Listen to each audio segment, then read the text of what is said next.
So இன்றைக்கி வந்து topic வந்து இந்திய அரசியலமைப்பில் வந்து மாநில நிர்வாகமும் சட்டமன்றமும் அப்படிங்கிற topic. The state executive and state legislator அப்படின்னு சொல்லுவாங்க. மாநில நிர்வாகம் அப்படின்னு சொன்னால் யாரை குறிக்கும் அப்படின்னு ஜஸ்ட்டு நீங்கள் திங்க் பண்ணி பார்த்தீங்கன்னா 3 பேர் இல்லாமல் சொல்ல முடியாது இல்லையா? ஃபஸ்ட்டு வந்து கவர்னர். ஸோ மாநில கவர்னர் இல்லைங்களா? அதுக்கப்புறம் சீஃப் மினிஸ்டர், அதுக்கப்புறம் சிஓஎம் சொல்லுவாங்க. சிஓஎம் அப்படின்னா கவுன்சில் ஆஃப் மினிஸ்டர்ஸ். இப்போ ஆளுநர், முதல் மந்திரி, அதுக்கப்புறம் வந்து மந்திரி சகாக்கள் அப்படின்னு சொல்கிறோம் இல்லைங்களா? இவரை பற்றி படிக்க போகிறோம். இதோடு சேர்த்து ஏஜி ஒருத்தர் இருக்கார். ஏஜி அப்படின்னா அர்த்தம் அட்வொகேட் ஜென்ரல். இவங்க எல்லாரும் எக்ஸிக்யூட்டிவில் வந்துடுறாங்க, இந்த ஸ்டேட் எக்ஸிக்யூட்டிவில் வர்றாங்க. இதே இது வந்து சென்ட்ரல் கவர்மெண்ட் இருந்துச்சுன்னு வச்சுக்கோங்க, அட்டார்னி ஜென்ரல்னு சொல்லுவாங்க. ஒரு வக்கீல், அதாவது அரசு லாயர் இல்லைங்களா? அரசு அட்வொகேட். அவர் மாநில அரசுடைய ஒரு வக்கீல் அப்படிங்கிறவர் தான் இந்த அட்வொகேட் ஜென்ரல். இவங்க 4 பேர்த்தை தான் நம்ம பார்க்க போகிறோம். அதான் வந்து மாநில நிர்வாகத்தில் இருக்கக்கூடிய ஸ்டேட் எக்ஸிக்யூட்டிவ். ஸோ இந்த ஸ்டேட் எக்ஸிக்யூட்டிவில் ஃபஸ்ட்டு வந்து ஒரு புக்கில் ஒரு அருமையான ஒரு சார்ட்டு கொடுத்துருப்பாங்க. அந்த சார்ட்டு தான் நம்ம வந்து அப்படியே புரிதலுக்கு கொண்டு போவோம். ஓகேங்களா? ஸோ ஸ்டேட் கவர்மெண்ட் ஃபஸ்ட் நம்ம வந்து ஸ்டேட் கவர்மெண்ட்டு எப்படி இருக்கும் அப்படிங்கிறதுக்காக ஒரு சார்ட்டு கொடுத்துருப்பாங்க. ரொம்ப ரொம்ப யூஸ்ஃபுல்லாக இருக்கும், பார்த்துக்கலாம் நீங்கள். ஸோ மாநில அரசு அப்படிங்கிறது வந்து 3 விதமாக பிரிச்சிருப்பாங்க சரிங்களா? ஸோ இது சொல்லி தான் ஆகணும், புக்கில் இருந்தாலும் இல்லைனாலும். யார் அப்படின்னு பார்த்தீங்கன்னா எக்ஸிக்யூட்டிவ் அப்படின்னு சொல்லுவாங்க. அதான் நான் படிக்க போகிறது. எக்ஸிக்யூட்டிவ் நிர்வாகம். லெஜிஸ்லேட்டர் அப்படிங்கிறது வந்து சட்டமன்றம். ஜுடிஷியரி அப்படிங்கிறது வந்து நீதிமன்றம். இந்த 3 தான் ரொம்ப ரொம்ப முக்கியமானது. இந்த எக்ஸிக்யூட்டிவ் சொல்கிறாங்க பார்த்தீங்களா, அந்த மாநிலத்தினுடைய நிர்வாகத்தில் கீழே தான் யார் இருப்பார்? கவர்னர் இருப்பார். கவர்னர் அது ஆளுநர். அவருக்கு கீழே சீஃப் மினிஸ்டர். அவருக்கு கீழே தான் சிஓஎம் கவுன்சில் ஆஃப் மினிஸ்டர். சரிங்களா? லெஜிஸ்லேட்டர் அப்படின்னு எடுத்துக்கிட்டோம் அப்படின்னா ஒரு 2ஆக பிரிக்கலாம். சரிங்களா? லெஜிஸ்லேட்டர் கவுன்சில் அப்படின்னு சொல்லுவாங்க. சரிங்களா? இன்னொன்று வந்து legislative assembly. Legislative council, legislative அசம்பிளின்னு சொல்லுவாங்க. இதுக்கு இன்னொரு பேர் இருக்குது, அப்பர் ஹவுஸ் அப்படின்னு சொல்லுவாங்க. இதை வந்து லோயர் ஹவுஸ். சரிங்களா? ஸோ தமிழில் அந்த சட்ட மேலவை, சட்டப்பேரவை சொல்லாது. லெஜிஸ்லேட்டிவ் கவுன்சில் அப்படிங்கிறது சட்ட மேலவை. இது வந்து சட்டமன்ற பேரவை, கீழவைன்னு சொல்லுவாங்க. ஓகேங்களா? இதை வந்து நம்ம டீட்டெயிலாக படிக்கும்போது உங்களுக்கு புரியும். அடுத்தது ஜுடிஷரி, நீதித்துறை அப்படின்னு சொல்கிறோம் இல்லைங்களா? அந்த நீதித்துறைக்கு கீழே யார் இருப்பாங்க? ஹைகோர்ட். ஸோ அது ஸ்டேட்டில் ஹைகோர்ட் தான். அதுக்கப்புறம் டிஸ்ட்ரிக்ட் கோர்ட்ஸ், அதுக்கப்புறம் தான் அதர் கோர்ட்ஸ் அப்படின்னு வந்துடும். ஸோ தமிழில் வந்து உயர் நீதிமன்றம், மாவட்ட நீதிமன்றங்கள், அதுக்கப்புறம் மற்ற நீதிமன்றங்கள் அப்படின்னு சொல்லி வரும். ஸோ இதுதான் வந்து தமிழ்லையும் சொல்லியிருக்கேன், இங்கிலீஷ்லையும் சொல்லியிருக்கேன். ஸோ தமிழ்லையும் நம்ம இங்கிலீஷ்லையும் மாற்றி எழுதிட்டோம்னா டைம் தான் அதிகமாகும். சரிங்களா? சரி, இந்த ஸ்டேட் கவர்மெண்ட் அப்படின்னு சொல்கிறோம் பார்த்தீங்களா? இந்த ஸ்டேட் கவர்மெண்ட்டை நம்முடைய இந்தியன் கான்ஸ்டியூஷன், இந்திய அரசியலமைப்பு சட்டத்தில் எந்த பகுதியில் உள்ளது அப்படின்னு கேட்பாங்க. அது கொஞ்சம் நம்ம கிளியராக புரிஞ்சுக்கணும். எந்த பகுதியில் உள்ளது, எந்த பார்ட். ஸோ பார்ட் அப்படிங்கிறது எதில் வரும் அப்படின்னா 6th பார்ட்டில் வரும். 6வது பகுதியில் வரக்கூடியது தான் இந்த ஸ்டேட் கவர்மெண்ட். ஆர்டிக்கல் இந்த இந்த டாபிக் முழுவதுமே ஆர்டிக்கல் பேஸ்டு தான் இருக்கும். சரிங்களா? அதாவது ஷரத்து சொல்லுவாங்க இல்லையா, இந்த ஷரத்து பகுதி தான் அதிகமாக இருக்கும். எப்படி ஹிஸ்ட்ரி அண்ட் ஐஎன்எம்மில் டைம்லைன் வருது பார்த்தீங்களா, கால கோடு அல்லது கால வரிசை சொல்கிறோம் இல்லைங்களா, அது போல் இந்தியன் பாலிட்டியில் வந்து ஃபுல் அண்ட் ஃபுல் என்ன இருக்கும், ஆர்டிகல்ஸ் இருக்கும். ஸோ ஆர்டிக்கல் பேஸ் பண்ணி தான் உங்களுக்கு கொஸ்டின்ஸே கேட்பாங்க. அதுக்கு நீங்கள் தெரவாக படிச்சுக்கணும். 1 or 2 times 3 times 5 times கூட படிக்கணும்னு வச்சுக்கோங்களேன். சரி, மாநில அரசை பற்றி பார்க்கலாம். இதனுடைய ஒரு ஒரு என்ன சொல்கிறது, ஒரு சார்ட் பேஸ்டு ஆர்டிகல்ஸ் என்ன அப்படின்னு பார்த்தீங்கன்னா, ஸோ நம்பர்ஸ் எழுதுறது எல்லாமே ஆர்டிக்கலை குறிக்கும் அப்படின்னு தெரிஞ்சுக்கங்க. ஸோ ஸ்டேட் கவர்மெண்ட் 152 to 237 நம்ம ஆர்டிக்கல் 152 to 237 ஸ்டேட் கவர்மெண்ட் பற்றி சொல்லியிருக்காங்களாமா. ஓகேங்களா? அதில் நம்ம நிர்வாகத்துறை இருக்குது பார்த்தீங்களா, அது வந்து 153லேருந்து 167 வரைக்கும் சொல்லியிருக்காங்க. ஆளுநரை பற்றி 153லேருந்து 162 ஆர்டிக்கல். சரிங்களா? முதலமைச்சருக்கு தனியாக 164 பற்றி சொல்லியிருக்காங்க. அமைச்சரவை சகாக்களுக்கு வந்து 163 ஆர்டிக்கலில் சொல்லப்பட்டுள்ளது. சரிங்களா? சரி, வேறு சட்டமன்றம் போகலாம். சட்டமன்றத்தில் எடுத்துக்கிட்டோம்னா 168லேருந்து 212 வரைக்கும் சொல்லப்பட்டுள்ளது. அது இந்தியன் கான்ஸ்டியூஷன்ஸ் அதை கம்ப்ளீட்டாக சொல்லியிருக்காங்க. சரி, வேறு என்ன அப்படின்னு பார்த்தீங்கன்னா, நீதித்துறைக்கு போகலாம். அங்கே வந்து 214லேருந்து 237 வரைக்கும். அதில் உயர் நீதிமன்றம் 214லேருந்து 232. சரிங்களா? மாவட்ட நீதிமன்றம் 233லேருந்து 237 அப்படின்னு கொடுத்துருக்காங்க. இதில் ஒருத்தர் நம்ம மிஸ் ஆகிருக்குது. யார் அப்படின்னா, மாநில வழக்கறிஞர். சரிங்களா? மாநில வழக்கறிஞர் அப்படிங்கிறவரை நம்ம வந்து மிஸ் பண்ணியிருக்கோம். அதாவது இங்கே சார்ட்டில் கொடுக்காம இருக்குது. ஸோ இவரை தான் நம்ம என்ன சொல்கிறோம், ஏஜி, அட்வொகேட் ஜென்ரல் அப்படின்னு சொல்கிறோம். இதுக்கு வந்து 165 என்னது ஆர்டிக்கல் 165. ஸோ இதிலே உங்களுக்கு வந்து 1 or 2 கொஸ்டின்ஸ் வந்து அவுட்டுங்க. அவ்வளோ வந்து முக்கியமானது. ஒரே ஒரு சார்ட்டுக்குள்ளேயே நம்ம வந்து ஈஸியாக நம்ம புரிஞ்சிக்க முடியுது. புரியுதுங்களா? இது போல் சார்ட்டு எங்கேயாவது கிடைச்சா இம்மிடியேட்டான்னு சொல்கிறதுங்க, அப்படியே கேப்சர் பண்ணி பிரெயினில் ஏற்றி வச்சுக்கணும். ஸோ இதான் வந்து நம்ம இனிஷியல் ஸ்டேஜ் படிக்கக்கூடியது. ஓகேங்களா? சரி, இப்போ ஒவ்வொருத்தராக நம்ம வந்து பார்க்கலாம். இல்லை கொடுத்துருக்க இன்ஃபர்மேஷன்ஸு ரொம்ப எனஃபாக இருக்கும். அதுக்கப்புறம் பார்த்தீங்கன்னா புக்கில் திரும்பவும் வந்து இதே தான் திருப்பி கொடுத்துருப்பாங்க. கவர்னருக்கு வந்து 153லேருந்து 162 அப்படின்னு கொடுத்துட்டே இருப்பாங்க வரிசையாகவே. ஸோ எல்லாத்தையும் மீறி நம்ம வந்து ஜஸ்ட்டு எக்ஸ்ப்ளனேஷன்ஸில் ஸ்டார்ட் பண்ணிடலாம். சரிங்களா? ஃபஸ்ட்டு வந்து நம்ம பார்க்க போகிறது பார்த்திங்கன்னா இந்த கவர்னரை தான் பார்ப்போம். இப்போ பார்க்க போகிறது ஸ்டேட் எக்ஸிக்யூட்டிவ்ஸ் தானே. சரிங்களா? இந்த கவர்னரை பற்றி கம்ப்ளீட்டாக பார்க்கலாம். ஸோ கவர்னருக்கு ஆர்டிக்கல் இன்ட்ரடியூஸ் பண்ணிடலாமா? ஸோ ஆர்டிக்கல் இது வந்து சப்ஜெக்ட் ஆஃப் மேட்டர் அப்படின்னு சொல்லுவாங்க. இங்கிலீஷில் சொல்லும்போது சப்ஜெக்ட் மேட்டர், அவங்களுக்கு என்ன வேலை அப்படின்னு சொல்லி பிரிக்கிறது தான் சப்ஜெக்ட் மேட்டர். ஸோ தமிழில் அப்படின்னு பார்த்தீங்கன்னா என்னென்ன வேலைகள் அப்படின்னு. ஸோ இப்போ பார்க்க போகிறது நம்ம ஃபஸ்ட்டு யார் அப்படிங்கிறது அதுவும் எழுதிக்கலாம். ஆளுநரை தான் பார்க்க போகிறோம். ஸோ ஆளுநர், அந்த கவர்னரு ஆல்ரெடி உங்களுக்கு தெரியும் 153லேருந்து 162 இருந்தாங்க. சரிங்களா? இந்த சரத்தில் தான் அவங்க இருக்காங்க. சரி, இது ஒவ்வொரு சரத்தும் நம்ம வந்து கிளியராக புரிஞ்சுக்கலாங்க. சரிங்களா? சரி, ஆர்டிக்கல் 153 என்ன சொல்கிறாங்க? ஸோ இண்டிவிஜுவலாக, ஏன்னா அங்கே வந்து பார்த்தீங்கன்னா குரூப்பாக பார்க்குறோம். 153 to 162 அப்படின்னு சொல்லிட்டோம் இல்லையா?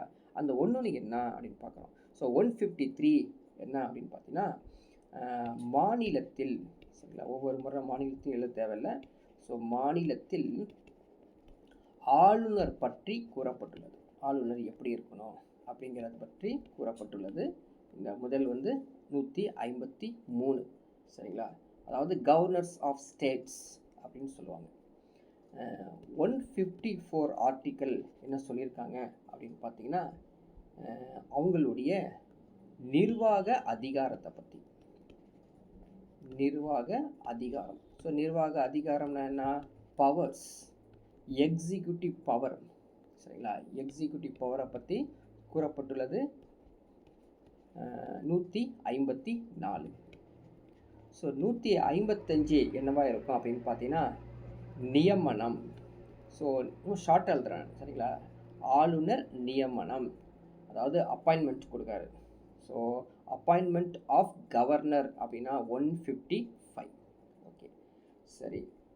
156 என்னவா இருக்கும்? 156 அப்படிங்கிறது வந்து பதவிக்காலம்.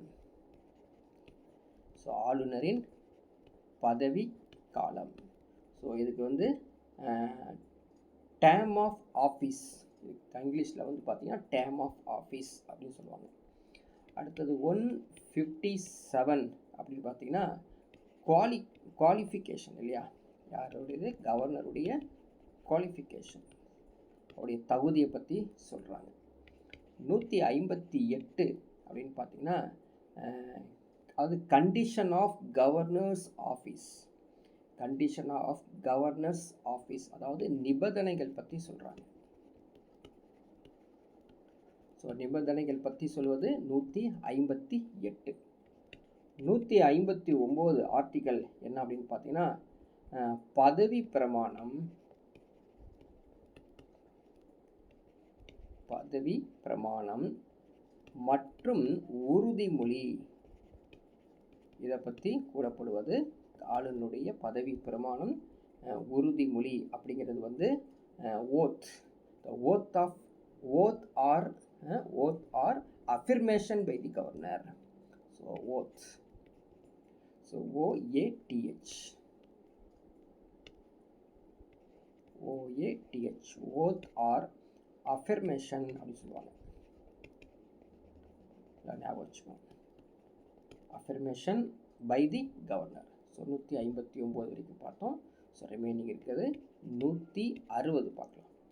160 என்ன அப்படி சொல்கிறாங்க பார்த்தீங்கன்னா எதிர்பாராத சமயங்களில் ஆளுநரின் செயல்பாடுகள். எதிர்பாராத சமயம், சரிங்களா? சமயங்களில் ஆளுநரின் செயல்பாடுகள், இது முக்கியமானது. ஸோ இதை இங்கிலீஷில் சொல்லணும், இங்கிலீஷும் தெரிஞ்சு வச்சுக்கணும். The discharge of the functions of the governor in a certain contingencies. Discharge of the functions of the governor in certain contingencies. So இன்னும் 2 இருக்குது. 161 அப்படின்னா the power of the governor to grant pardons and others. Power of the governor to grant pardons and others. என்ன அர்த்தம்? 161 சில வழக்குகளில் குற்றங்களை மன்னிக்கவும். So ஜென்ரலாக நான் வந்து மன்னித்தல் அப்படின்னு சொல்கிறேன். ஸோ மன்னித்தல் யார் பண்ண முடியும்? கவர்னர் பண்ண முடியும். அல்லது நீக்கம் செய்யலாம், குறைக்கவும் செய்யலாம். ஸோ அது வந்து இங்கிலீஷில் ஒரே வேர்டாக கொடுத்துட்டான், பார்டான்னு சொல்லி கொடுத்துட்டான். குறைக்கவும் அதிகாரம் உள்ளது ஆளுநருக்கு. 161. ஸோ 162 எடுத்துக்கிட்டோம் அப்படின்னு பார்த்தீங்கன்னா மாநிலங்களுக்கு நிர்வாக அதிகாரத்தை நீட்டித்தல். அதிகார நீட்டம், சரிங்களா? ஒரு அந்த மாநிலத்தில் உள்ள நிர்வாக அதிகாரத்தை வந்து நீட்டித்தல் இவருடைய பவரில் இருக்குது. நிர்வாக நீட்டித்தல். ஸோ ஷார்ட் ஃபார்மில் எழுதுகிறேன், நீங்கள் அண்டர்ஸ்டாண்ட் பண்ணிக்கோங்க. ஸோ இங்கிலீஷில் இது சொல்லணும் அப்படின்னு பார்த்தீங்கன்னா extent of the executive power of state. So இது வந்து முக்கியமானது. இதுலேருந்து ஒரு கேள்வி கூட நமக்கு வரும் அப்படிங்கிறத தெரிஞ்சுக்கோங்க. ஸோ எல்லாமே எங்கே இருக்குது? பார்ட் 6 அப்படிங்கிற ஒரு இடத்துல இருக்குது.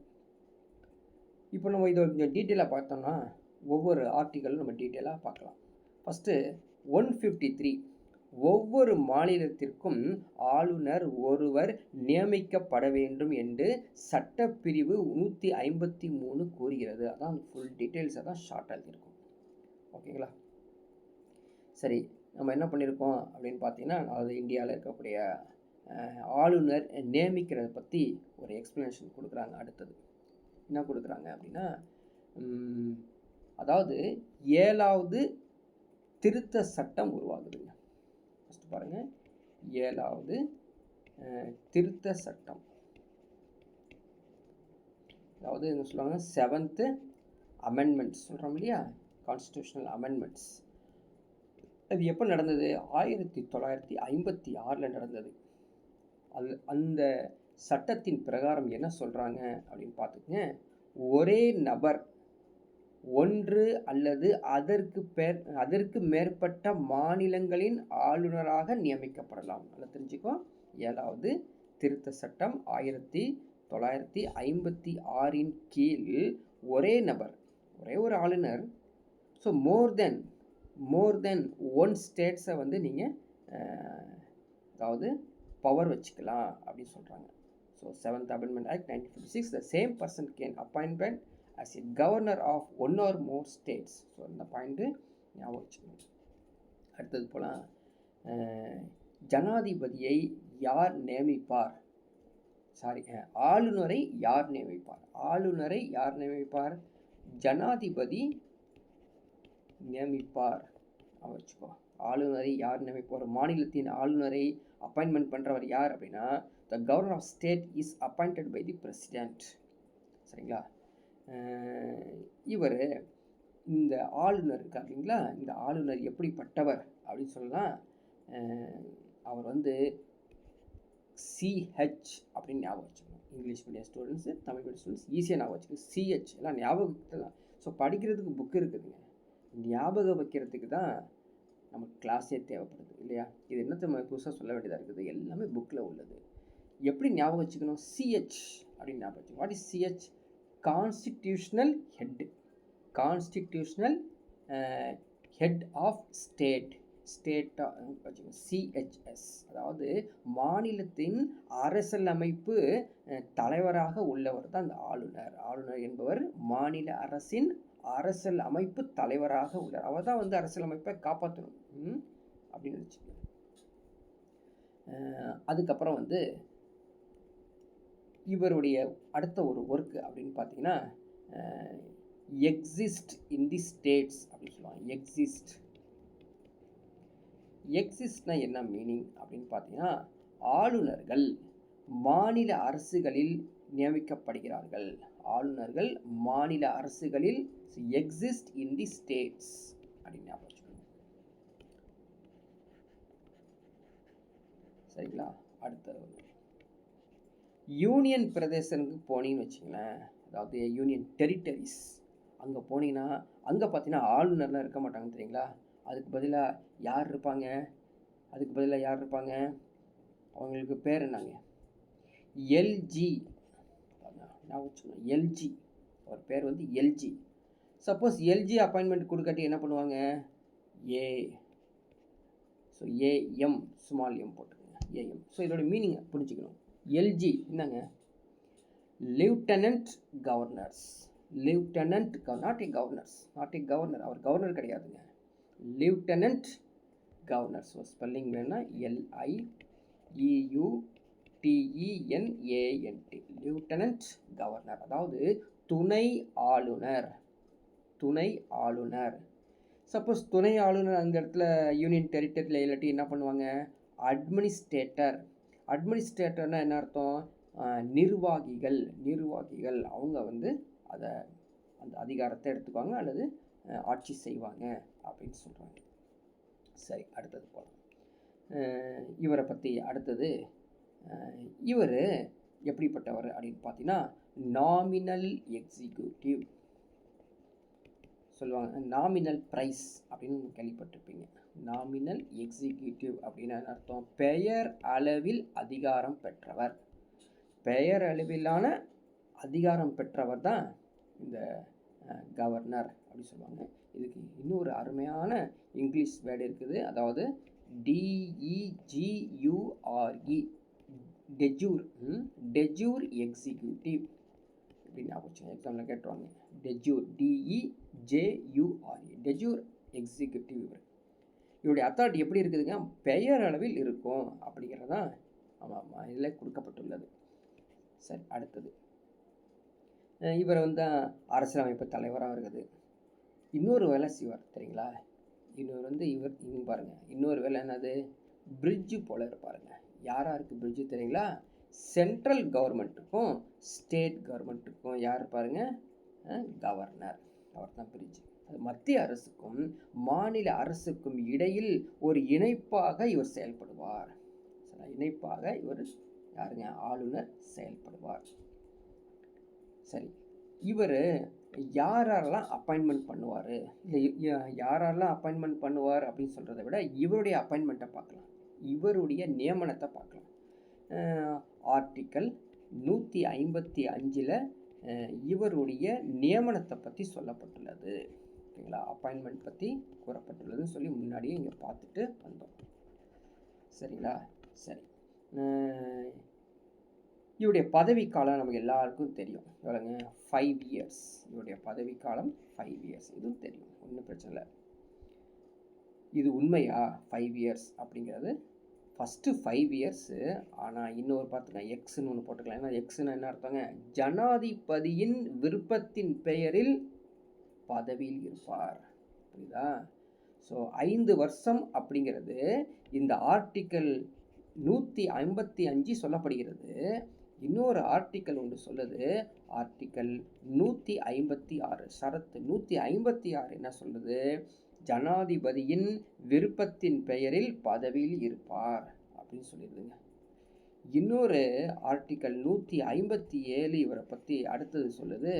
என்ன சொல்லுது பார்த்தீங்கன்னா, இவருக்கு வந்து வயசு 35 வயதுக்கு கீழே இருக்கக்கூடாது, அதுக்கு மேலே இருக்கலாம், 100 வயசு கூட இருக்கலாம், அது வேறு பிரச்சனை. ஆனால் 30 வயதுக்கு மேற்பட்டவாக இந்திய குடிமகனாக இருக்கணும்னு சொல்லக்கூடிய ஆர்டிகல் எது? 157. ஸோ 55, 155, 156, 157 பற்றி ஸோ கண்டிப்பாக நீங்கள் சிறப்பாக புரிஞ்சுக்கணும். எப்படி புரிஞ்சுக்கணும்னு சொல்கிறேன் பாருங்கள். 157 தகுதியை பற்றி சொல்கிறது, குவாலிஃபிகேஷன். 157 இல்லையா சொல்லிட்டோம். அடுத்த 158 ஒன்று இருக்குது. அந்த 158 எதை சொல்லுது அப்படின்னா, நிபந்தனை பற்றி சொல்லுதுன்னு சொல்லி ஏற்கனவே நம்ம பார்த்துட்டு வந்தோம். ஓகேங்களா? 159 பதவி பிரமாணம். பதவி பிரமாணம். ஸோ எல்லாமே அதில் பார்த்துருக்கோம். சொல்லுவீங்களா? ரைட். இன்னொரு ஆர்டிக்கல் இருக்குது. அந்த ஆர்டிக்கலும் நம்ம வேற ஒரு கலரில் கூட சொல்கிறோம் பாருங்கள். 158 3A. சரிங்களா? கேட்பாங்க, அதான் ரெட்டிங்கில் கொடுக்குறேன், பார்த்துக்கோ. கேட்பாங்க, எக்ஸாம்பிள் கேட்பாங்க. 158 3A என்னங்க அது? அது 3A சலுகைகள். சலுகைகள்னா என்னப்பா? சலுகைகள், ஃபெசிலிட்டிஸ். ஃபெசிலிட்டிஸ் தான் அவருடைய சேலரி, ஸ்டேட் சேலரி. அவருடைய சேலரியை பற்றி சொல்ல முடியுமா? இப்போ நம்ம ஒரு இடத்துல கம்பெனியில் ஜாயின் பண்ணுறோன்னா என்னப்பா உனக்கு சேலரி 20,000 10,000 அப்படின்னு சொல்லி அனுப்பிச்சி விட்ருவாங்க இல்லையா? நீங்கள் பஸ்ஸில் போயிட்டு வரதுக்கு காசு கொடுப்பாங்களா? இல்லை. ட்ரெஸ்ஸு வாங்கி கொடுப்பாங்களா? இல்லை. வேறு என்ன சொல்லுவாங்க? வீட்டுக்கு, அது நீங்கள் இருக்கக்கூடிய வீடுக்கு வந்து வாடகை கொடுப்பாங்களா? எதுவும் கொடுக்க மாட்டாங்க. ஆனால் இவருக்கு சேலரின்னு சொல்ல மாட்டாங்க, சலுகைகள். என்ன அது? வீட்டிலிருந்து வெளியில் இருந்து எல்லா பக்கம் அவர் இருக்கிற அந்த 5 வருட காலமும் முழுவதுமாக அரசே எல்லாத்தையும் ஏற்றுக்கொள்ளும். சரிங்களா? ஸோ அந்த அளவுக்கு பயங்கரமான ஒரு சலுகை இவருக்கு இருக்குது. சலுகையை பற்றி இன்னும் சொல்லிகிட்டே போகலாம். ஆர்டிக்கல் 361 சொல்லப்பட்டுள்ளது. ஆர்டிக்கல் 361 நிபந்தனைகளுக்கு உட்பட்ட சில சலுகைகள் அப்படின்னு கூறப்பட்டுள்ளதாமா. சரிங்களா? ஸோ அதையும் வந்து அங்கே போகும்போது நம்ம தெரிஞ்சுக்கலாம். ரைட். இவருடைய கண்டிஷன்ஸ் பார்க்கலாம். யாருடையது? இவருடைய கண்டிஷன்ஸ் ஆஃப் ஆஃபீஸ். சரிங்களா? கண்டிஷன்ஸ் ஆஃப் ஆஃபீஸ், அதாவது தகுதி விதிமுறைகள் அப்படின்னு சொல்லுவோம். ஸோ நம்ம வந்து இன்னொரு முக்கியமான விஷயம் நீங்கள் தெரிஞ்சு வச்சுக்கணும்.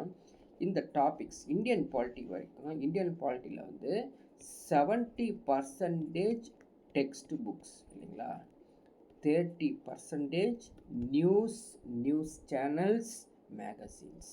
வந்துடாது. ஸோ அதுதான் சப்போர்ட் பண்ணும். புரியுதுங்களா? 70% புக்கிலேருந்து நீங்கள் அண்டர்ஸ்டாண்ட் பண்ணிக்கலாம்.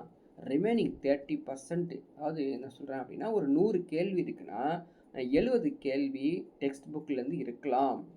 30 கேள்வி கண்டிப்பாக எங்கேருந்து இருக்குங்க? வெளியிலேருந்து கேட்பாங்க. அதனால் இந்த பகுதியை பொறுத்த வரைக்கும் இந்த எக்கனாமிக்ஸு, இந்தியன் பாலிட்டிக்ஸ்லாம் பார்த்தீங்கன்னா நிறையா வந்து நியூஸ் பேப்பர்ஸ்லாம் நீங்கள் வந்து ரீட் அவுட் பண்ணணும். அதுலேருந்து இன்ஃபர்மேஷன்ஸ் கேதர் பண்ணணும். அந்த இன்ஃபர்மேஷனும் நம்ம படிக்கிற இந்த இந்தியன் எக்கனாமிக்ஸில் வந்து அப்படியே ரிசம்பிள் பண்ணி பார்க்குற பேர் தான் இந்த காம்படிட்டிவ் எக்ஸாம்ஸ் கூடிய என்ன சொல்கிறதுங்க, ஒரு ப்ராக்ரஸ் கிடைக்கும் உங்களுக்கு. சும்மாவே வந்து நேரோ மைண்டில் ஒரு புக்கை வச்சுக்கிட்டு படிச்சுட்டே இருந்தீங்கன்னா ஸ்கோர் பண்ணலாம். எப்படி இருந்தால் பார்டரில் ஸ்கோர் வரும், ஆர் அதர்வைஸ் என்ன வரும் அப்படின்னு பார்த்தீங்கன்னா லோ ஸ்கோர் கிடைக்கும். So what is mean by low ஸ்கோர்னால் ஃபெயில்யூர் சொல்ல வரல.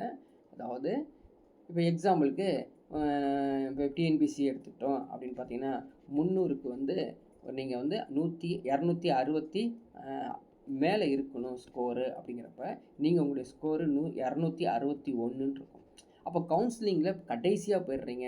அதனால் உங்களுக்கு வந்து என்ன கிடைக்க போகிறது இல்லைங்க, ரிக்வயர்டு டிஸ்ட்ரிக்ஸ் அல்லது பிளேஸு கிடைக்காம போயிடும். புரியுதுங்களா? ஸோ இந்த ஏரியாவை நீங்கள் கான்சன்ட்ரேட் பண்ணியிருந்தீங்க அப்படின்னா ஆட்டோமேட்டிக்காக 270 275 டச் பண்ணும்போது நமக்கு இப்போ ஈரோடில் இருக்கணும், ஈரோடுலேருந்தே நம்ம ஜாப்பு வாங்கலாம். அப்படிங்கிறதான் இந்த இடத்துல நான் உங்களுக்கு இன்சிஸ்ட் பண்ணுறேன். ஸோ அதான் வெரி வெரி டேர்னிங் பாயிண்ட். அது நீங்கள் அதை பார்த்துக்கணும். ஓகே, நெக்ஸ்ட் போகலாம். அந்த கண்டிஷன்ஸ் எடுத்திங்கன்னா பாராளுமன்றத்தின் அல்லது மாநில சட்டமன்றத்தின் உறுப்பினராக இருக்கக்கூடாது. எதை சொல்கிறாங்க? கண்டிஷன் உறுப்பினர் பற்றி சொல்கிறாங்க. யாருக்கு? The governor. ஸோ கவர்னர் பற்றி என்ன சொல்கிறாங்கன்னா, நீங்கள் வந்து பார்லிமெண்ட்லேயோ அல்லது லெஜிஸ்லேட்டிவ்லையோ நீங்கள் மெம்பராக இருக்கக்கூடாது. சரிங்களா? ஸோ ரெண்டாவது தகுதியை பற்றி சொல்கிறாங்க, லாபம்.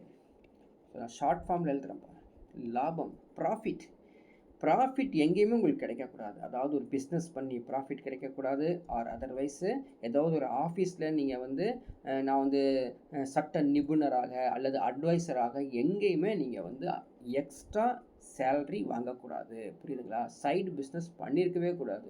அப்படி சும்மா இருக்கிறவங்க தான் கூப்பிடுவோம். ஓகேங்களா? இதுதான் முக்கியமான மரபு. ரெண்டாவது என்னது பாருங்கள், உறுப்பினராக இருக்கக்கூடாது, லாபம் எங்கேயும் வாங்கியிருக்கக்கூடாது. அடுத்தது மாநிலம் அப்படின்னு சொல்கிறேன். என்ன மீனிங்கு? அவர் சொந்த மாநிலமாக இருக்கக்கூடாது. இப்போ எக்ஸாம்பிளுக்கு வந்து ஒரு எக்ஸுங்கிற ஒரு பர்சன் வந்து தமிழ்நாட்டை சேர்ந்தவர் அப்படின்னா இவரை தமிழ்நாடுடைய ஆளுநராக ஆக்க மாட்டாங்க. பாண்டிச்சேரியோ தெலுங்கானாவோ இப்போ பார்த்திங்கன்னா நமக்கு தெரிஞ்சிருப்போம் இல்லையா, நம்பர் ஆஃப் கேண்டிடேட்ஸ் வந்து தெரிஞ்சு வச்சுருப்பீங்க. ஸோ அது மாதிரி தான் பண்ணுவாங்க. அவங்க வந்து வேறு ஒரு மாநிலத்துக்கு போய் தான் ஆளுநர் இருக்க முடியும். வேறு மாநிலத்திலேருந்து நமக்கு ஆளுநராக வரலாம். ரெண்டாவது இவருடைய கண்டிஷன், அடுத்த கண்டிஷன் கொடுக்குறாங்க பாருங்கள், கலந்து ஆலோசித்தல். சரிங்களா?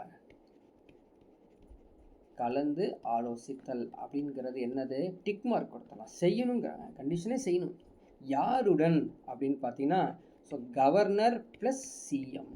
எந்த ஒரு பிரச்சனையை கவர்னர் சிஎம்முடன் கலந்து ஆலோசிக்க வேண்டும். Consult the chief minister of the state where to be appointed அப்படின்னு கொடுத்துருக்காங்க. ஸோ இந்த வேலையை இவர் செஞ்சிட்ருக்கணும் அப்படின்றாங்க. சரி, அப்படியே நம்ம வந்து இன்னொருத்தரை பார்த்தலாம். யார்? எல்ஜின்னு ஒருத்தர் பார்த்தோம் இல்லையா? எல்ஜி யார்? லெஃப்டினன்ட் கவர்னர், துணைநிலை ஆளுநர். துணைநிலை ஆளுநர் அவரை பற்றி நம்ம வந்து பார்த்து வச்சுக்கிறது நல்லது. ஸோ யூனியன் டெரிட்டரியில் இவர் இருப்பார். தேசிய தலைநகர பிரதேசமான தில்லி, அந்தமான் நிக்கோபார் தீவுகள், புதுச்சேரி, இப்படி சொல்லிக்கிட்டே போகலாம். சரிங்களா? இதை பற்றி இவரை பற்றி யார்? இந்த எல்ஜி, இந்த லெஃப்டினன்ட் கவர்னரை பற்றி ஆர்டிக்கல் சொல்லப்படக்கூடிய ஆர்டிக்கல் நம்பர் தெரிஞ்சு வச்சுக்கோங்க. 239 மற்றும் 239 AA. ஸோ இந்த ஷரத்து பிரகாரம் இந்திய அரசியலமைப்பு சட்டம் சரத்து பிரகாரம் என்ன சொல்கிறாங்க, த லெஃப்டினன்ட் கவர்னரை பற்றி, துணைநிலை ஆளுநர்களை பற்றி கூறப்பட்டுள்ளது, வரையறைக்கப்பட்டுள்ளது அப்படின்னு சொல்லி கூறப்பட்டுள்ளது. சரிங்களா? சரி, ஆளுநர் பற்றி அடுத்தது சொல்லணும் அப்படின்னா, முதலமைச்சர் என்ன பண்ணுவார் அப்படின்னு பார்க்கலாம். முதலமைச்சர் என்ன பண்ணுவார்? இவர் சொல்கிறார், முதலமைச்சரின் ஆலோசனையின் படி. சரிங்களா? அப்போ தான் யார்?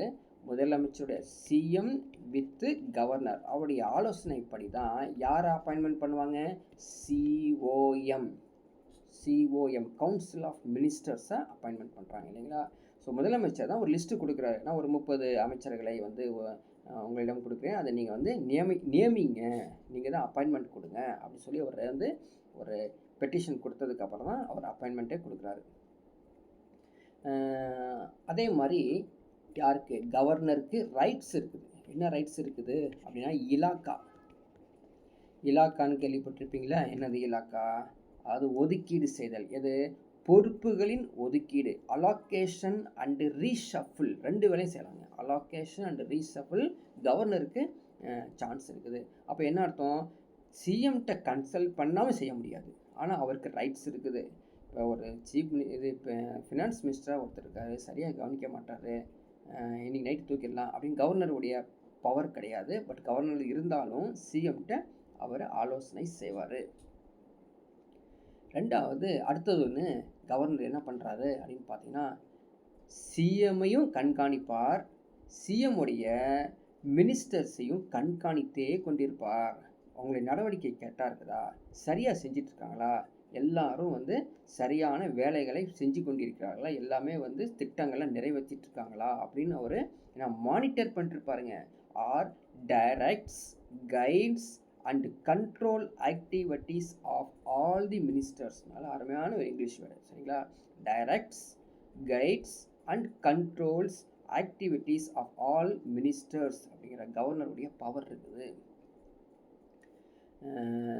இப்போ வந்து சீஃப் மினிஸ்டர் வந்து சப்போஸ், சரிங்களா, அவர் வந்து ரிசைன் பண்ணிட்டார்னு வச்சுக்கோங்க. அவர் ரிசைன் பண்ணிட்டார் அப்படின்னா இவர் தான் ஃபுல் பவர் எடுத்துக்குவார். சரிங்களா?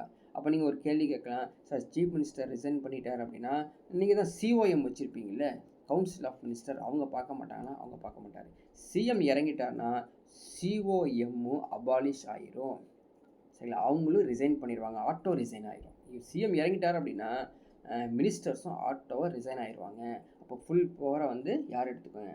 நம்ம கவர்னர் தான் எடுத்துக்குவார். அடுத்தது ஆர்டிக்கல் 167 ஏற்கனவே பார்த்துட்டு வந்தோம். அவங்க சொல்கிறாங்க, முதல்வருக்கும் ஆளுநருக்கும் மாநில அமைச்சரவைக்கும் இடையில் ஒரு இணைப்பாக இருப்பார். பாருங்க, CM, governor plus COM. So 3 பேரும் டிஸ்கஷன்ஸ் அல்லது ஒரு ஒரு நேர்கோட்டில் இருக்கிறது, ஒரு லிங்க் இருக்கிறது பற்றி சொல்கிறது ஆர்டிக்கல் 167. அதாவது இப்போ எக்ஸாம்பிளுக்கு எடுத்துக்கலாமா, ஒரு திட்டம் உருவாக்குறாங்க அப்படின்னா சிஎம் டைரெக்டாக அதை வெளியிட முடியாது.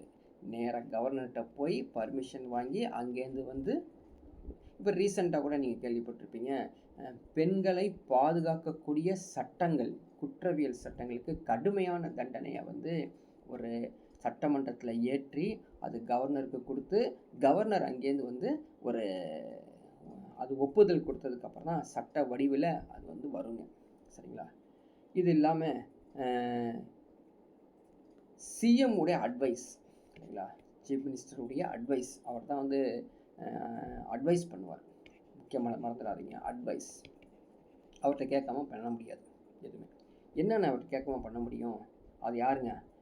ஆளுநர் சிஎம் உடைய அட்வைஸ் வாங்கணும். என்னப்பா, எனக்கு சார் இது வந்து நம்ம அப்பாயின்மெண்ட் பண்ணிக்கலாமா இவரை அப்படின்னு. ஆர் அதர்வைஸ் சிஎம் வந்து ஒரு லிஸ்ட்டு கொடுப்பாரு, இவரெல்லாம் நீங்கள் அப்பாயின்மெண்ட் பண்ணிக்கங்க. ஸோ என்னென்ன அது அப்படின்னு பார்த்தீங்கன்னா, அது ஏஜி, ஸோ அட்வொகேட் ஜென்ரல், தலைமை வழக்கறிஞர். சரிங்களா? அதுக்கப்புறம் டிஎன்பிஎஸ்சி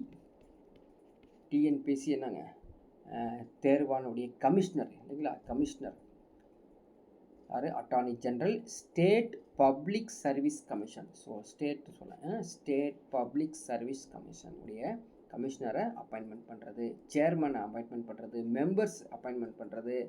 அதே மாதிரி இன்னொருத்தர் இருக்காங்க ஸ்டேட் எலெக்ஷன் கமிஷனர். சரிங்களா, மாநில அந்த தேர்தல் ஆணையர் இருக்கார் பார்த்தீங்களா, அவங்க டெல்லியிலேருந்து சொல்லுவாங்க, நாங்கள் வந்து ஒரு 5 பேரை அனுப்பிச்சி வைக்கிறோம் அப்படின்னு சொல்லுவாங்க. எக்ஸாம்பிள் சொல்கிறோம்ப்பா, 5 பேரை அனுப்பிச்சி வைக்கிறோம்னா நீ யாருக்கு போகும் அப்படின்னு பார்த்தீங்கன்னா கவர்னருக்கும் போகும், சிஎம்முக்கும் போகும். சிஎம் இவர் செலக்ட் பண்ணிக்குவார். இப்போ 3வது ஆள் செலக்ட் பண்ணி நீங்கள் போட்டுக்குங்க அப்படின்னு சொன்னால் மட்டும்தான் போட முடியும். சரிங்களா, இல்லாமல் நீங்கள் போட்டிங்கன்னா அவர் கேஸ் போடுற அளவுக்கு இங்கே சட்டத்தில் இடம் உண்டு. ஓகேங்களா, ரைட். அடுத்தது நீங்கள் வேறு ஒரு ஆர்டிக்கல் பார்த்தா, ஆர்டிக்கல் வந்து 356 கேள்விப்பட்டிருப்பீங்க, 352 கேள்விப்பட்டிருப்பீங்க. சரிங்களா, ஸோ 356 என்னது, ஸ்டேட் எமர்ஜென்சி, என்ன சொல்கிறாங்க, ஸ்டேட் எமர்ஜென்சி ஏதாவது இருந்துச்சு அப்படின்னா அதை வந்து ஸ்டேட் கவர்மெண்ட் மேலே திணிக்கிறது, அதாவது விருப்புரிமை அப்படின்னு சொல்லுவாங்க.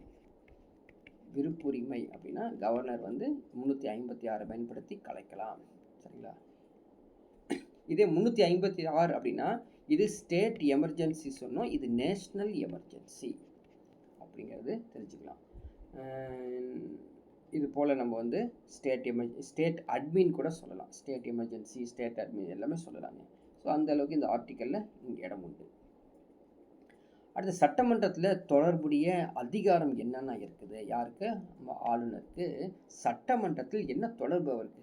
சரிங்களா, கேள்விப்பட்டிருப்போம், வந்து சட்ட கூட்டம் இருக்கு இல்லையா, சட்டமன்ற கூட்டம் ஆரம்பிக்கும் போது ஃபஸ்ட்டு டே வந்து உரை சொல்லுவார் பார்த்தீங்களா, அது மட்டும்தான். அதுக்கப்புறம் என்ன பண்ணுறாருன்னு தெரியாது, சட்டமன்றத்தில் சம்மந்தம் இல்லாத மாதிரி தெரியும். என்னென்னங்கிறது பார்க்கலாம். சட்டமன்றத்தில் இவருக்கு என்னங்க வேலை அப்படின்னு பார்த்தீங்கன்னா, அரசின் கொள்கை, அரசின் கொள்கை. சரிங்களா, அந்த அரசின் கொள்கையை சட்டசபையில் அறிவிக்கிறார். Announce the government policies on the floor of the house. So நீங்கள் பார்த்துருப்பீங்க, இந்த லாஸ்ட் நேற்றா ஃப்ரைடே இல்லையா, ஃப்ரைடே வந்து எங்கே சென்ட்ரல் கவர்மெண்ட் அங்கே இருக்கக்கூடிய பார்லிமெண்ட்டில் வந்து பிரசிடெண்ட் ஆஃப் இந்தியா வந்து ஒரு உரை நிகழ்த்தினாங்க. எதுக்காகனா இந்த ஃபினான்ஸ், அதாவது இந்த பட்ஜெட் செஷனுக்காக உரை நிறுத்தினாங்க. அந்த உரையில் வந்து நம்ம கவர்மெண்ட்டை பற்றி, நம்ம ரூலிங் கவர்மெண்ட்டை பற்றி இப்படிலாம் செஞ்சுருக்காங்க, இந்த அளவுக்கு டெவலப் ஆகிருக்குது அப்படிங்கிற ஒரு பாசிட்டிவ் ஸ்டேட்மெண்ட்டை அங்கே சொல்லுவாங்க. அப்படி தான் வந்து சொல்லப்படணும். சரிங்களா, அடுத்ததுன்னா ஆளுநருக்கு சட்டமன்றத்தை கலைக்க. சரிங்களா, ஆளுநருக்கு சட்டமன்றத்தை கலைக்க பரிந்துரை செய்கிறார் அப்படின்னு சொல்கிறான். யாருங்க, நம்ம சிஎம்ஏ வந்து போய் அங்கே சொல்லிடுவார், நாங்கள் வந்து கலைக்கலான் இருக்கோம் அப்படின்னு சொல்லி இந்த அளவுக்கு. அல்லது ஆளுநருக்கு சட்டமன்றத்தை கலைக்க பரிந்துரை செய்கிறார். So he recommends the dissolutions of the legislative assembly to the governor. அந்த பதவி யாருக்கு இருக்குதுங்க, சிஎம்க்கு இருக்குது. அடுத்தது சிஎம் பற்றி சொல்லணும் அப்படின்னா, மாநில சட்டசபையின் அமர்வுகளை அழைப்பது, ஒத்தி வைப்பது, ஆளுநருக்கு ஆலோசனை வழங்குகிறார். ஸோ சிஎம் என்ன பண்ணுறாரு அப்படின்னு பார்த்தீங்கன்னா, இன்னொரு வேலை ஆளுநருக்கு ஆலோசனை வழங்குவார். என்ன சொல்லுவார், இன்றைக்கி வச்சுக்கலாங்க, இப்படி போகலாங்க, நாங்கள் வந்து தள்ளி வைக்கலான் இருக்கோம். இது மாதிரி நிறைய விஷயங்களை வந்து டிஸ்கஸ் பண்ணிட்டு தான் நம்ம வந்து மூவ்மெண்ட் பண்ணணும் அப்படிங்கிறத சொல்லப்பட்டது. ஸோ இன்னும் ஆர்டிக்கல் சொல்லலாம். ஸோ ஆர்டிக்கல் 233 என்ன சொல்கிறாங்க அப்படின்னு பார்த்தீங்கன்னா, மாவட்ட நீதிபதிகளை நியமனம் செய்வதை பற்றி சொல்கிறாங்க. 217 வந்து ஹைகோர்ட்டை பற்றி சொல்லியிருக்காங்க, இதை பார்த்துட்டோம் ஏற்கனவே. இன்னொரு ஆர்டிக்கல் இருக்குது பாருங்க, ஆர்டிக்கல் 161 என்ன சொல்கிறாங்க தெரியுங்களா, தண்டனையை குறைத்தல், தண்டனையை நிறுத்துதல், தண்டனையை ரத்து செய்தல், தண்டனையை மாற்றுதல். ஸோ இத்தனை வேலை. ஸோ ஆர்டிக்கல் 161 வந்து என்ன பண்ண முடியுங்க, ஒரு அக்யூஸ்டை வந்து நீங்கள் என்ன, அது கிரிமினல் கேஸ்லேயே நீங்கள் வந்து தண்டனை கொடுத்துருக்கீங்க அப்படின்னா அதை வந்து குறைச்சிக்கலாம், அல்லது நிறுத்தி வைக்கலாம். சரிங்களா, மாற்றிக்கலாம். ஸோ எல்லா வேலையும் இந்த ஆர்டிக்கல் 161 செய்யலாங்க. சரி, வேறு என்ன இங்கே ஃபாலோ பண்ணணும் அப்படின்னு பார்த்தீங்கன்னா, மாநிலத்தில் இருக்கக்கூடிய, அதாவது மாநிலத்தில் இருக்கக்கூடிய chairman of state planning commission சொல்லுவாங்க. Chairman of state planning commission, மாநில திட்டமிடல் ஆணையத்தின் தலைவர். சரிங்களா. அதுக்கப்புறம் என்னது, இது எப்படி அப்பாயின்மெண்ட் பண்ணுறாங்க அப்படின்னா சுழற்சி முறையில் அப்பாயின்மெண்ட் பண்ணுறாங்கம்மா. இந்த அப்பாயின்மெண்ட் பண்ணுறதுக்கான ஒரு ஆக்ட் ஒன்று இருக்குது. 1956 ஸ்டேட் ஸ்டேட் ரீஆர்கனைசேஷன் சொல்லுவாங்க. State reorganisation act. இந்த ஆக்ட் பிரகாரம் தான் அப்பாயின்மெண்ட் பண்ணுறாங்க. மாநில மறு சீரமைப்பு சட்டம் 1956 படி தான் சுழற்சி முறையில் மண்டல குழுவின் துணைத் தலைவர்களை வந்து அப்பாயின்மெண்ட் பண்ணுறாங்க. இந்த vice chairman of zonal council யாருங்க? VCZC, vice chairman of zonal council. Zonal கவுன்சில்னா மண்டல குழு துணைத் தலைவர்கள். அடுத்தது ஒன்று சொல்லலாம், ஆர்டிக்கல் 263 சொல்லுது. என்ன சொல்லுது அப்படின்னா, மெம்பர் ஆஃப் இன்டர்ஸ்டேட் கவுன்சில், ஓகேங்களா. அதாவது மாநிலங்களுக்கு இடையிலான குழு உறுப்பினர்கள் பிரிவு 263 கூறப்பட்டுள்ளது. சரிங்களா. இதுலேயே இன்னொன்று சொல்லுது, NDC பற்றி சொல்கிறாங்க, நேஷ்னல் டெவலப்மெண்ட் கவுன்சிலையும் ஆர்டிக்கல் 263 கூறப்பட்டுள்ளது அப்படிங்கிறத தெரிஞ்சுக்கலாம்.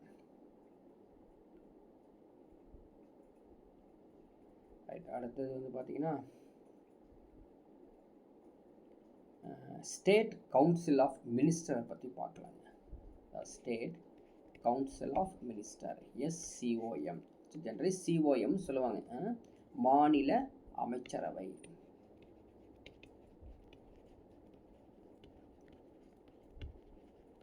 ஓகே, இதுக்கு தான் நம்ம ஏற்கனவே படிச்சிட்டோம் இல்லையா, படிச்சுட்டு தானே வந்தோம்.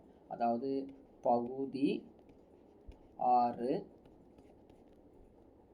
ஷரத்து, அது ஆர்டிக்கல் 163லேருந்து 177. So broadly deals with state council of ministers அப்படின்னு சொல்கிறாங்க. ப்ராட்லி டீல்ஸ் வித், விரிவாக கூறப்பட்டுள்ளது அப்படின்னு சொல்கிறாங்க. ஸோ ஒவ்வொன்றையும் பார்க்கலாம். 163 ஆர்டிக்கல் என்ன சொல்கிறாங்க அப்படின்னு பார்க்கலாம். The council of minister to aid and advise governor. சரிங்களா, பாருங்கள், எய்ட் அண்ட் அட்வைஸ் ஞாபகம் வச்சுக்கோங்க. யாருக்குங்க அட்வைஸ் பண்ணுறாங்க அப்படின்னு பார்த்தீங்கன்னா ஆளுநருக்கு. யார் பண்ணுறாங்க? அந்த அமைச்சரவை இருக்காங்க பார்த்தீங்களா, அமைச்சர்கள் அந்த ஆளுநருக்கு ஆலோசனை வழங்கும் அமைச்சரவை குழுவாக இருப்பாங்களாமா. அந்த அமைச்சரவை குழு ஆளுநருக்கே ஆலோசனை வழங்குவாங்க, இப்படி நீங்கள் இருக்கணும் அப்படி இருக்கணும். அவரே இல்லை, இந்த திட்டங்களை பற்றி சொல்கிறதுக்காக. அடுத்த 164 என்ன சொல்கிறாங்க அப்படின்னா, அமைச்சர்கள் தொடர்பான பிற விதிகள். So other provisions as to ministers, other provisions as to ministers. இது வந்து ஆர்டிக்கல் 164. இப்போ சொல்லப்படக்கூடிய 166, அடுத்தது 65 இல்லை, 166. ஸோ 166 என்ன சொல்கிறாங்க அப்படின்னு பார்த்தீங்கன்னா, மாநில அரசாங்கத்தின் நடத்தை தொடர்பான விதிகள். நடத்தை தொடர்பான விதிகளை பற்றி கூறப்பட்டுள்ளது. The conduct of business of the government of states. Conduct of business of the government of states. 167. சரிங்களா, ஆளுநருக்கு தகவல் வழங்குவது தொடர்பாக முதலமைச்சரின் கடமை. தகவல், ஸோ கம்யூனிகேஷன் பண்ணுறது. ஆளுநருக்கு தகவல் கொடுப்பது யார் கொடுப்பா? CM to governor. CM to governor communication கொடுக்கணும். Duties of the chief minister as respects of the furnishing of the information to the governments and extra அப்படின்னு சொல்லி வந்துடுது. எது வந்தாலும் நீங்கள் கவர்னருக்கு வந்து கொடுக்கணும் அப்படின்னு சொல்கிறாங்க. இன்னும் 177 பற்றி சொல்கிறாங்க, மினிஸ்டர் ஆஃப் கவுன்சிலை பற்றி. மந்திரிகளின் உரிமைகளை பற்றி சொல்கிறாங்க. மந்திரிகளின் உரிமைகள், rights of ministers with respect to the house. Rights of ministers with respect to the house. Okay, அடுத்தது இதை வந்து இன்னும் தெளிவாக கூறப்பட்டுள்ளது. ஸோ அந்த தெளிவும் நம்ம பார்க்கலாம். ஸோ ஆர்டிக்கல் 163 இன்னும் ஸ்டேட்மெண்ட் த்ரூ அப்படின்னு பார்த்தீங்கன்னா கவர்னருக்கு ஆலோசனை வழங்குவது எப்படின்னு கொடுத்துருக்காங்க. ஆளுநருக்கு உதவுவதற்கு ஆலோசனை வழங்குவதற்கும் தலைவராக முதலமைச்சரை கொண்ட அமைச்சரவை அமைக்கப்படுறதாமா. ஸோ அதான் மீன் 163 என்ன சொல்கிறாங்க, அந்த எய்டு அட்வைஸ் சொல்கிறாங்க பார்த்தீங்களா, அதுதான் விரிவாக கூறப்பட்டுள்ளது. ஆளுநரின் விருப்பத்திற்கு உட்படாத இல்லையா என்பதை குறித்து ஏதேனும் கேள்வி எழுந்தால் ஆளுநரின் முடிவு இறுதியானது. If any questions arises whether a matter falls within the governor discretion or not, the decisions of the governor shall be final. ஓகேங்களா? ஸோ அதாவது ஒரு ஆளுநர் என்ன பண்ணுறாரு அப்படின்னு பார்த்தீங்கன்னா, முதலமைச்சர் ஒரு ரெக்கமெண்டேஷன் கொடுக்குறாரு, ஒரு அமைச்சரை போட்டுக்கலான்னு. அந்த அமைச்சரை வந்து முடியாதுன்னு சொல்கிற அளவுக்கு ரைட்ஸும் இருக்குது அப்படிங்கிறது தான் அந்த ஆர்டிகல் 163 சொல்லுதாமா. ஸோ ஆர்டிகல் 164 என்ன சொல்லுது, அமைச்சரவை தொடர்பான பிற விதிகள் பற்றி சொன்னோம்ல, அது என்னென்ன விதிகள் அப்படின்னு பார்க்கலாம். ஆளுநர் விரும்பும் வரை அமைச்சர்கள் பதவியில் இருப்பார்கள். ஸோ இது ஆர்டிகல் 164 சொல்லுதுங்க. சிஎம் நினைக்கிறது இல்லை, ஆளுநர் விரும்பும் வரை அமைச்சர்கள் பதவியில் இருப்பார்கள் அப்படின்னு கூறப்பட்டுள்ளது. ஸோ அதை நோட் பண்ணி வச்சுக்கோங்க.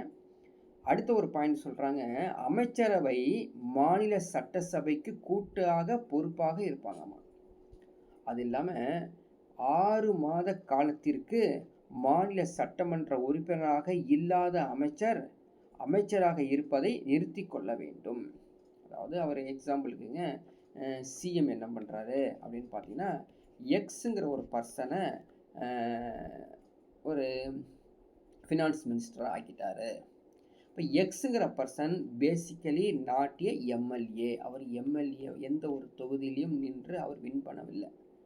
ஆனால் இவர் வந்து ரொம்ப expert, finance related, economics related. அதனால் இவரை நான் அப்பாயின்மெண்ட் பண்ணிக்கிறேன்னா ஓகே யூ கேன் அப்பாயின்மெண்ட் அப்படின்னு சொல்லி ஆளுநர் ஒப்புதல் கொடுத்துருவார். பட் 6 மந்த்துக்குள்ளே அவர் என்ன பண்ணணும், 6 மந்த்துக்குள்ளே ஒரு கான்ஸ்டியூஷன்ஸில் வந்து போய் நின்று, கான்ஸ்டியூன்சியில் இல்லையா, ஒரு தொகுதியில் போய் நின்று அவர் வந்து வின் பண்ணியிருக்கணும்.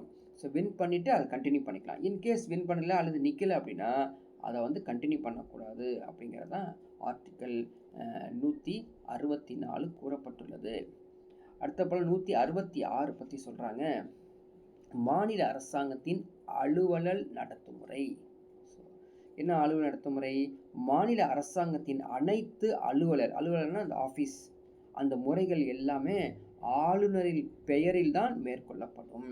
ஸோ மாநில அரசாங்கத்தினுடைய ஆஃபீஸ் இருக்குது பார்த்தீங்களா, ஸ்டேட் கவர்மெண்ட்டுடைய ஆஃபீஸு, அது எல்லாமே ஆளுநருடைய பெயரில் தான் நடக்குமா. ஆளுநரின் பெயரில் நிறைவேற்றப்படும் உத்தரவுகள் கேள்விக்குட்படாது. சரிங்களா, the orders executed in the name of the governor shall not be called in question. So ஆளுநர் வந்து ஒரு ஆர்டரை எக்ஸிக்யூட் பண்ணிட்டாங்கன்னா அதை யாரும் கேள்வி கேட்க முடியாது. அந்த அளவுக்கு அவர் பவரை வந்து ப்ரெஸ் பண்ணிகிட்டே போகிறாங்க. ஆளுநர் சபையின் நடத்துமுறைகளை சுமூகமாக நடத்துவதற்கு விதிமுறைகளை வகுக்க வேண்டும், அது வகுப்பார். சரிங்களா. ஸோ நீங்கள் வந்து ஒழுங்காக கவர்மெண்ட் வந்து ஸ்டேட் கவர்மெண்ட் வந்து லெஜிஸ்லேட்டிவ், அதாவது சட்டமன்றத்தை ஒழுங்காக நடத்த மாட்டாங்க, அல்லது கரெக்டாக அது ஹெல்த்தியாக போக மாட்டுது அப்படின்னு சொல்லுவாங்க. நல்ல ஒரு வேர்டு ஹெல்த்தியாக போக மாட்டேதுன்னு அர்த்தம். சண்டேன்னு போடாமல் ரிலாக்ஸாக, இல்லாட்டி ஒருத்தர் அடிதடின்னு வச்சுக்கலாம் எக்ஸாம்பிளுக்கு, அதர் ஸ்டேட் நடக்கிற மாதிரி, அதுக்கு ஆளுநர் விதிமுறைகளை வகுக்க வேண்டும் அப்படின்னு சொல்லி இந்த ஆர்டிக்கல் 166 சொல்லப்படுகிறது. 177 பற்றி கொடுத்துருக்காங்க, ஒவ்வொரு அமைச்சரும் சட்டசபையில் பேசும் உரிமை உண்டு. ஸோ அங்கே இருக்கக்கூடிய மினிஸ்டர்ஸு சட்டசபையில் கண்டிப்பாக பேசுறதுக்கு யாரும் தடுக்க முடியாது. சரிங்களா. இப்போ நீங்கள் பார்த்துருப்பீங்க, சட்டமன்றத்துடைய அந்த நிகழ்வு நடக்கும்போது தெரியும், ஒரு மெம்பர்ஸ் எந்திரிச்சு பேசிகிட்டு இருப்பார், இன்னொரு பக்கம் மினிஸ்டர்ஸ் பேசுகிறார். ஸோ மினிஸ்டர் பேசும்போது மெம்பர்ஸு குறுக்கிடலாம், பேசலாம், சொல்லலாம். ஆனால் நீங்கள் பேசக்கூடாதுன்னு சொல்லி உட்கார வைக்க முடியாது. ஆனால் இவரை உட்கார வைக்கலாம், யாரை, மெம்பர்ஸை உட்கார வைக்கலாம்.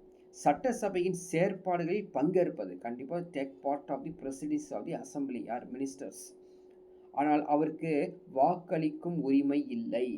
சரிங்களா?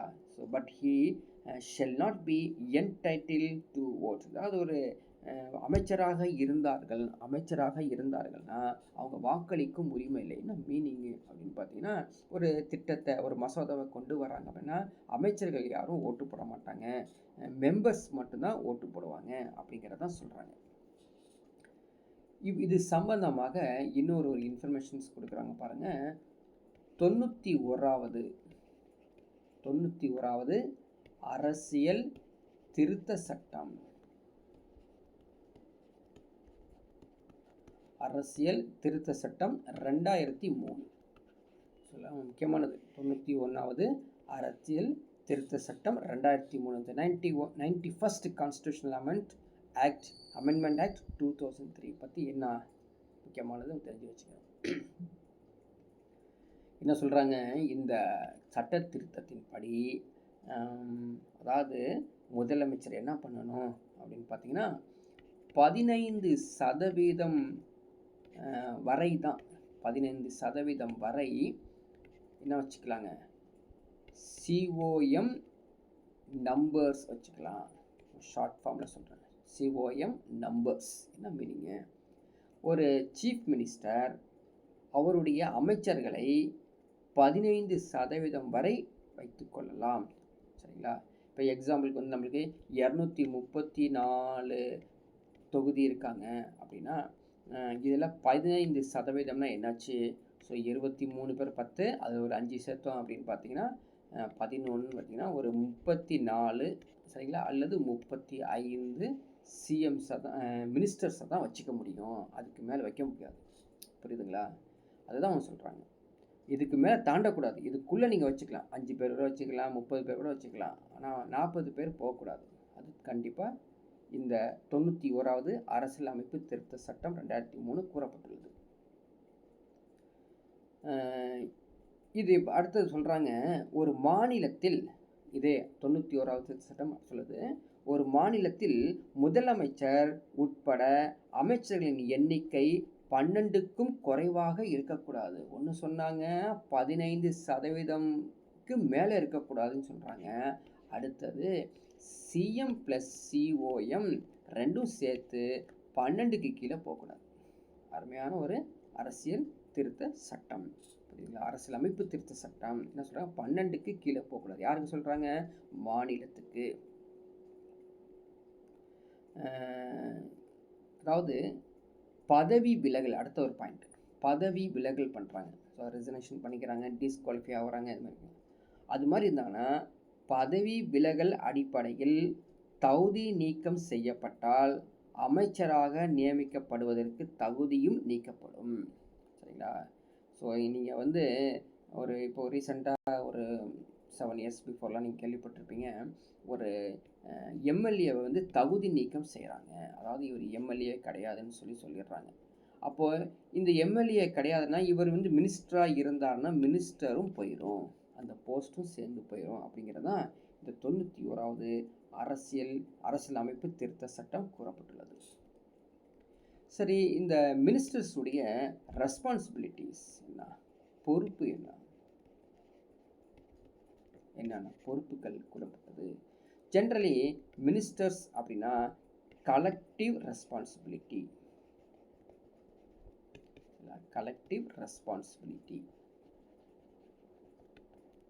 அப்போ என்ன அர்த்தம், கூட்டு பொறுப்பில் தான் இவங்க இருப்பாங்க. சரிங்களா? அடுத்தது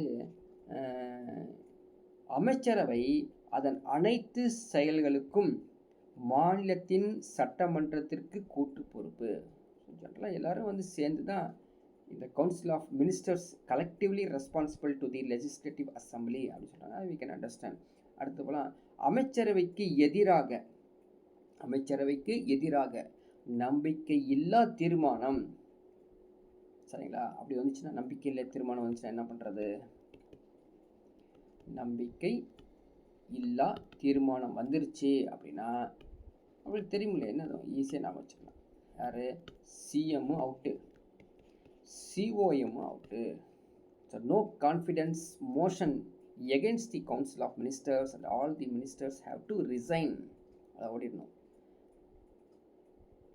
அதே மாதிரி அமைச்சரவையில் எடுக்கப்பட்ட முடிவுகள் அனைத்தும் அமைச்சரவைக்கே பொருந்தும் அப்படிங்கிறது தான் அடுத்த ஒரு ரெஸ்பான்சிபிலிட்டி வந்துடுது.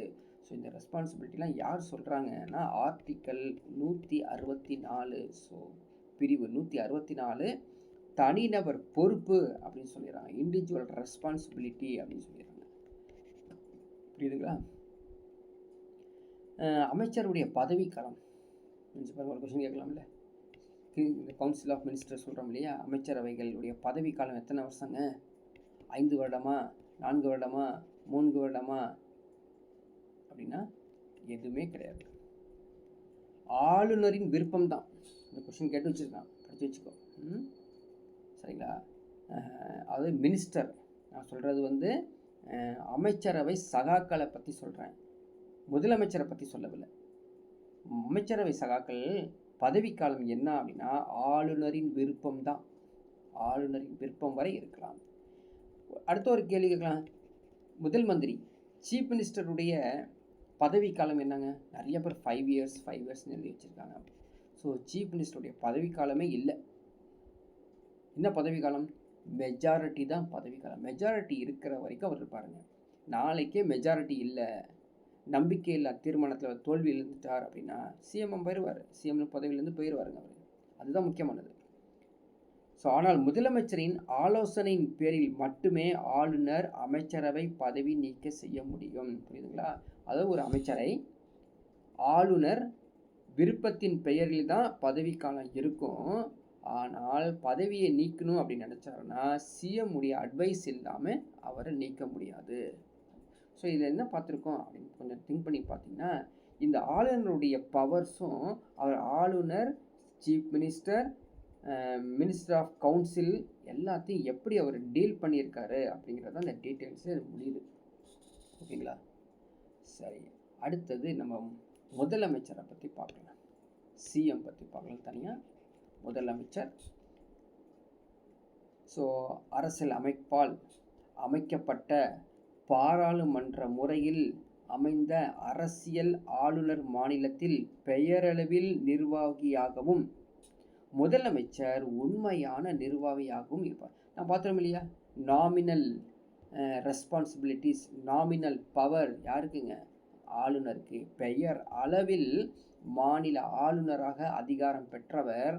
ஆனால் உண்மையான அதிகாரம் பெற்றவர் யார் அப்படின்னா மக்களால் தேர்ந்தெடுக்கப்பட்ட அந்த மக்களால் தேர்ந்தெடுக்கப்பட்ட சீஃப் மினிஸ்டர் கிடையாது. மக்களால் தேர்ந்தெடுக்கப்பட்ட அந்த லெஜிஸ்லேட்டிவ் அசம்பிளி இருக்கா இல்லையா, அந்த மெம்பர், அந்த மெம்பரில் ஒருத்தர் உண்மையான அதிகாரம் பெற்றவர். சரிங்களா? அடுத்தது ஆளுநர் மாநில அரசின் தலைவராக இருக்காருங்க. முதலமைச்சர் மாநில அரசாங்கத்தின் தலைவராக இருக்கார். அடுத்த ஒரு அருமையான பாயிண்ட். ஸோ கவர்னர் எப்படி இருக்காரு அப்படின்னா மாநில அரசின் தலைவர், இங்கிலீஷில் சொல்கிறேன். பட் சிஎம் எப்படி இருக்காரு? சிஎம் எப்படி இருக்காருங்க? மாநில அரசாங்கத்தின் இங்கே பாருங்கள், இது அரசுங்க, இது அரசு, அரசின் தலைவர், இவர் அரசாங்கத்தின் தலைவர். கேட்பாங்க, நோட் பண்ணிக்கோ, இங்கிலீஷில் சொல்கிறேன். ஓகேவா? சரி, அவரை பற்றி சொல்லும்போது கொஞ்சம் கிளியராக சொல்லிடலாம் எப்படி சொல்லப்படுதுன்னு. ஸோ இங்கே வந்து பார்த்தீங்கன்னா உண்மையான அதிகாரம் ஒன்று பார்த்தோம் இல்லையா, உண்மையான அதிகாரம் அதுக்கு வந்து இங்கிலீஷில் இருக்குது, அதையும் படித்து வச்சுக்கோ. டிஇ, சரிங்களா, ஜேயூஆர்இ, டிஜூர் எக்ஸிக்யூட்டிவ் நம்ம பார்த்தோம், ஞாபகம் இருக்குங்களா? அது யார்? த டிஜூர் எக்ஸிக்யூட்டிவ் அப்படின்னா கவர்னரை குறிக்கும். டிஃபேக்டோ எக்ஸிக்யூட்டிவ் அப்படின்னா யாரை குறிக்குது? சிஎம்ஐ குறிக்கிறோம். டிஃபேக்டோ அப்படின்னா சிஎம்ஐ குறிக்கும். டிஜூர் அப்படின்னா ஆளுநரை குறிக்கும். அடுத்தது நம்ம வந்து பார்த்தோம், அதாவது the chief minister at the state level is analogous to the position of prime minister at the centre அப்படின்னு பார்த்தோம்.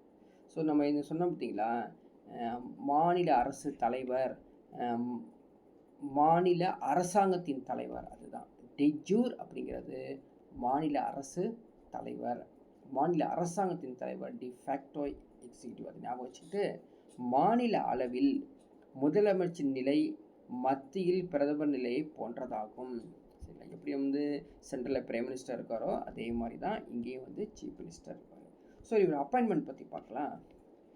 இவரை வந்து அப்பாயின்மெண்ட் பண்ணுறதுக்காக சரத்து 164(1) 164(1) அதன்படி முதலமைச்சர் மாநில ஆளுநரால் நியமனம் செய்யப்படுகிறார். சரிங்களா, அதே மாதிரி அந்த முதலமைச்சர் இருக்கார் பார்த்தீங்களா, அவர் என்ன பண்ணியிருக்கணும், மெஜாரிட்டி காமிச்சிருக்கணும், பெரும்பான்மை காமிக்கணும், அதே மாதிரி ஒரு கூட்டணி கட்சி தலைவராகவும் இருக்கணும். அப்படி இருந்தால் தான் அதை போய் நம்ம சப்மிட் பண்ண முடியும். தெரிஞ்சுக்கலாம்.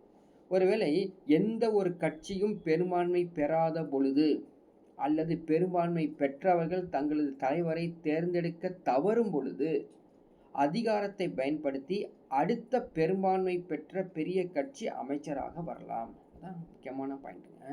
ஸோ வந்து யாருமே பெரும்பான்மை இல்லை, நோ மெஜாரிட்டி, கிளியர் மெஜாரிட்டி இல்லை. அப்போது யார் செகண்ட் பொசிஷனாக இருக்காங்களோ அவங்க வந்து அந்த அதிகாரத்தை கொண்டு வந்து ஆளுநர்கிட்ட சப்மிட் பண்ணி அவங்க ஆட்சி அமைக்க வரலாம். அவ்வாறு அழைக்கப்படும் தலைவர் ஆளுநரால் வழங்கப்படும் கால அவகாசத்திற்குள் சட்டமன்றத்தில் அவரது பெரும்பான்மையை நிரூபிக்க வேண்டும். சரிங்களா, அதாவது கிளியர் மெஜாரிட்டி இல்லைங்க. அப்படி கிளியர் மெஜாரிட்டி இல்லாத போது இப்போ எக்ஸாம்பிளுக்கு வந்து டீட்டெயிலாக சொல்லணும்னா 234 தொகுதி இருக்குது. கண்டிப்பாக எத்தனை சீட் நம்ம வந்து 172 சீட்டு இருந்தால் தான் மெஜாரிட்டி. இப்போ ஆக்சுவலி வந்து நம்ம வச்சுருக்க வந்து 110 தான் வச்சுருக்கோம். அடுத்தது வந்து கூட்டணிக்கெலாம் சேர்த்து பார்த்தோன்னா 170 அல்லது 165 தான் வருது. அப்படின்னா வேறு செகண்டாக இன்னொருத்தர் யாராவது வாங்கியிருப்பாங்க இல்லையா, ஒரு 90 சீட்டு ஏதாவது வாங்கியிருப்பாங்க அல்லது 80 சீட்டு வாங்கியிருப்பாங்க. அவங்க வந்து வேற ஒரு கட்சியோட சேர்ந்து அவங்க வந்து அப்பாயின்மெண்ட், அதாவது கூட்டணி அமைச்சு ஆளுநர்கிட்ட போய் நாங்கள் வந்து ஆட்சி அமைக்கிறோம் அப்படின்னு சொல்லி கொடுக்கலாம். அப்படி கொடுக்கும்போது அவர் கவர்னர் சொல்கிறாரு, நீங்கள் ஆட்சி அமைங்க, பட் எனக்கு டைம் ஒன்று கொடுங்க, 15 டேஸ்க்குள்ளே நீங்கள் வந்து உங்களுடைய என்ன சொல்கிறேங்க பெரும்பான்மையை மெஜாரிட்டி காமிங்க அப்படின்னு சொல்லிட்டு மெஜாரிட்டி காமிச்சிட்டா கண்டினியூ பண்ணலாம், மெஜாரிட்டி காமிக்காட்டி கண்டினியூ பண்ண முடியாது. அடுத்தது ஓத் பார்க்கலாங்க. ஓத்னா உறுதிமொழி. என்னென்ன உறுதிமொழி? இந்திய அரசியல் அமைப்பின் மீது உண்மையான நம்பிக்கையாக விசுவாசமாக வந்து நீங்கள் வந்து அந்த படிக்கும்போது பார்த்துருப்பீங்க. இந்திய இறையாண்மை, ஒருமைப்பாட்டு, இதெல்லாம் வந்து சாதாரண தெரிஞ்ச உறுதிமொழிகள் தான். ஓகே, இப்போது இந்த முதலமைச்சருக்கு குவாலிஃபிகேஷன் என்ன படிச்சிருக்கணும்? அது மாதிரி குவாலிஃபிகேஷன் படிக்கலாம் வந்து தேவையில்லை, கவனிங்க. இந்திய அரசியலமைப்பில் நோட் மென்ஷன் அப்படிங்கிறதா ஆன்சர். புரியுதா? இந்திய அரசியலமைப்பில் மென்ஷன் படவே இல்லைங்க. இவருக்கு தகுதி என்னன்னு சொல்லி கொடுக்கவே இல்லை முதலமைச்சருக்கு.